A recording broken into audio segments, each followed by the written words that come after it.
PHPRunner, like a bridge, silent architect, building up the future where the code once wrecked. A painter with no brush, yet it paints with ease. A symphony of data, flowing like the breeze.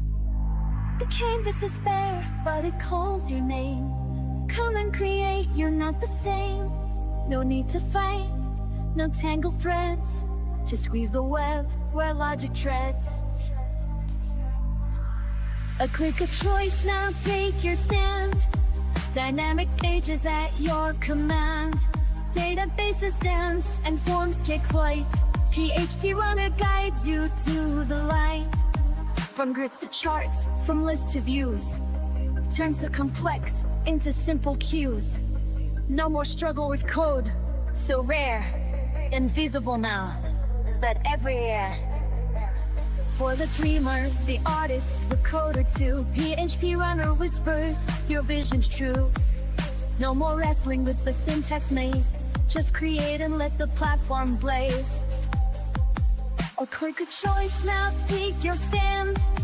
Dynamic pages at your command. Databases dance and forms take flight. PHPRunner guides you to the light. For the novice or expert you see, a world of apps is now set free. A tool of magic, simplicity crowned, where beauty and data are found. For the novice or expert you'll see, a world of apps is now set free. A tool of magic, simplicity crowned, where beauty and data are found.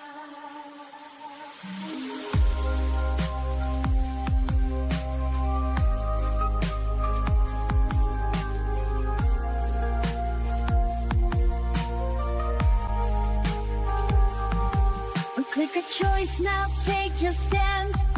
Dynamic pages at your command. Databases dance and forms take flight. PHPRunner guides you to the light. Yeah, PHPRunner guides you to the light. In a world where your dreams take flight. Yeah.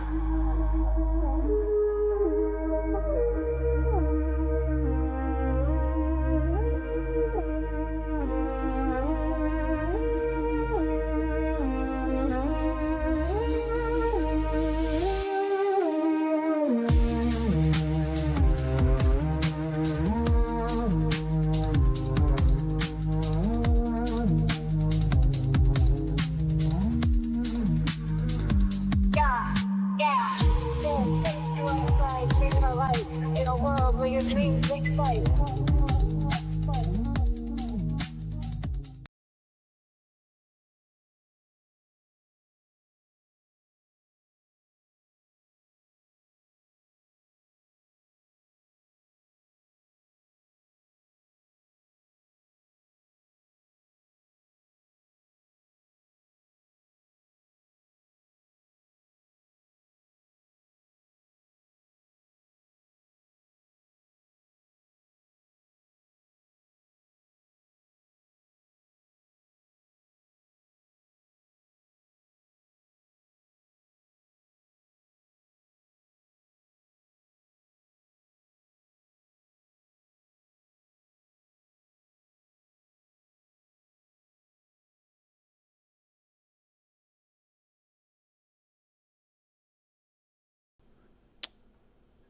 Good morning, good evening or afternoon.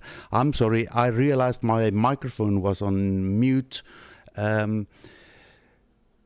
Anybody in the chat, can you let me know if there's any sound? Can you hear me? Please, else I'm just gonna assume it's working because I have some indication on the screen that it's working. If you happens to be live, just say hi, so I can see if you are actually if you can hear me and if the sound quality is okay, please. In the meantime, what you see on the screen right now is what I use as a local database. If you don't know how to set this up on your PC, let me know. I can show you how to do that. and I normally have it minimized so you don't see it on the screen. So anyway, okay, Victor Flores, welcome. And just want to confirm, can you hear me? Is the quality of the sound okay? I would like to see that you can actually hear me. Welcome, so by the way, and thank you for being here.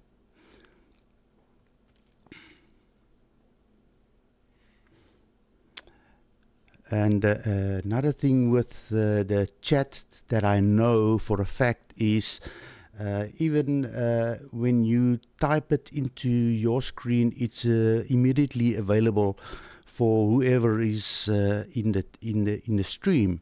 But for me, who's hosting the stream, those chats generally shows up with a kind of a delay. I'm well aware of that. Thank you very much, Gold Tech Solutions. Welcome to the stream. I think my chat window is working much better, and welcome everybody. So I'm not here to take too much of your time. I just quickly want to show something that we ran into today. I was helping somebody, and with some of the events that we must be careful of. So I'm going to minimize my thing here. Let me just open up the... let me explain to you exactly what happened. I'm just using version 11 again, that same application that we've been using every time. I'm going to quickly switch over to my events page. And like you all know, here it is. For each and every page, it depends on how you set it up. But there's normally a listing page for every database table. And I want to speak directly to you about the before a record process event and the after record process event.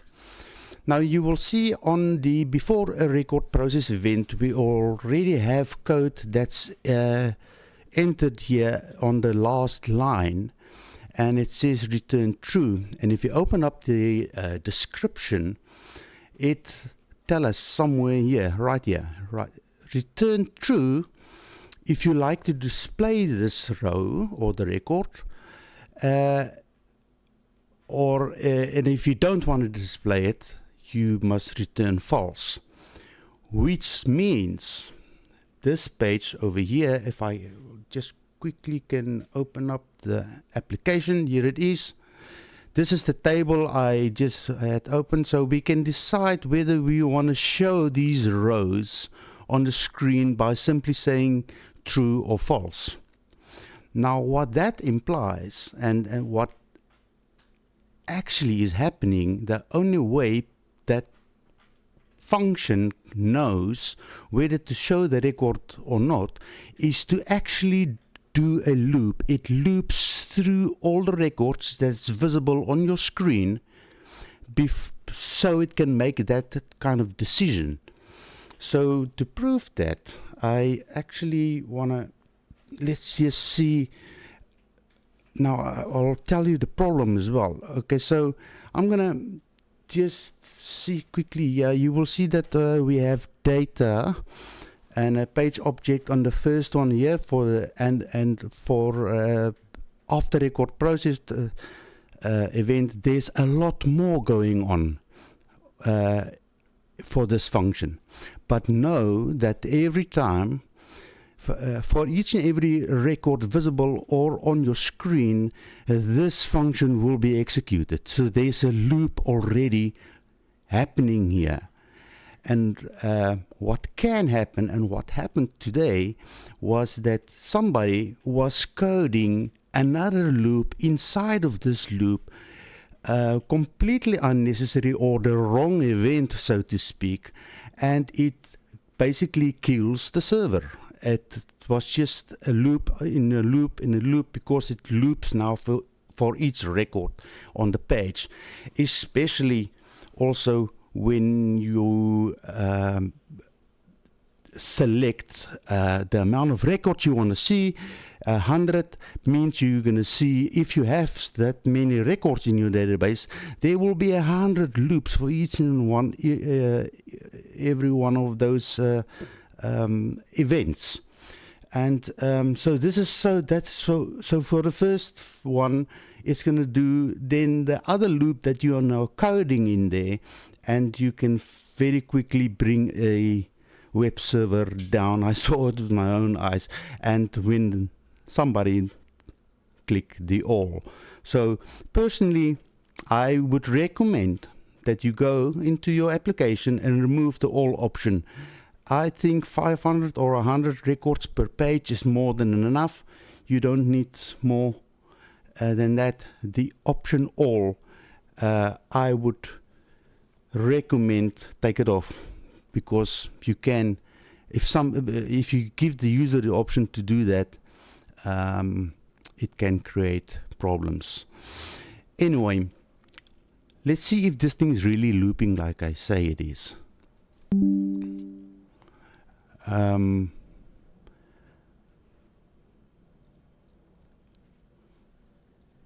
just want to see. Okay, I've got some code that I'm just going to copy here. Let me see, it's on the record ID. So I will use this event over here. Just going to paste this code in here. So again, all I do is I create a variable $C, and if this thing is really looping like I'm saying, we should append with every loop the record ID, which is this value over here, which is just a virtual number that PHPRunner automatically assigned to each record. It can sometimes it starts at 0 and count up normally, and sometimes it started at a different number which I can't explain. But no, it's unique, and it's not using the data or the key to do that. But anyway, and this is just a separator so we can see, because I'm going to echo out everything that you see here onto the screen, so it may make a mess on the screen, but we will be able to see that I only coded that there's no loop. I did not doing anywhere any whatsoever. Let's see if this thing is really looping. Okay, so I'm going to build the project, and I'm gonna, I don't have to view it really, but let's view it in a browser. Here's the orders table, and when I open it, here we are. Look at the top here. I don't know if I must zoom in. Let's see. Right here at the top. It starts at 4, 5, 6, 7, 8, 9, 10, and every time you will see that. So that this is proof that that function is actually looping through the data that you currently have on your screen. So this is 20 or so records. If I set it to 50, it's going to loop 50 times. That is what I want to warn you about. So next time when you code this, think about what you're doing, because the before record process event and the after record process event, both of them is already looping through the data on the screen. So don't do anything, another loop in here, reading the same table. You know, it's not necessary. This should not be a problem. You should see this as an advantage. We can use this loop to do stuff. Make the record visible or not, like in the previous event, or I can show a button or not, yes or no, for each and every record when I put the record in the grid. And that is what I want to share with you guys today, because we definitely ran into this issue today and quickly figured out what was going on. This is already in a loop. Be careful when you use before record process and before record after record process, and use this loop. You can think, how can I benefit or piggyback on this loop that's already happening to go to your application. Anyway, thank you very much for anybody that was joining me, and may you have a wonderful day. I do not do any lives on Fridays, because Fridays is when we have the Dev Club, where we discuss in much more detail and depth technical questions people ask and so on. So Fridays, generally on Fridays, I'm not going to do a live, but I'm going to do for the rest of the week, maybe Monday to Thursday or something like that. That's the idea for now. And thank you for those who responded in the chat. At least now I know. Have a wonderful day. Goodbye.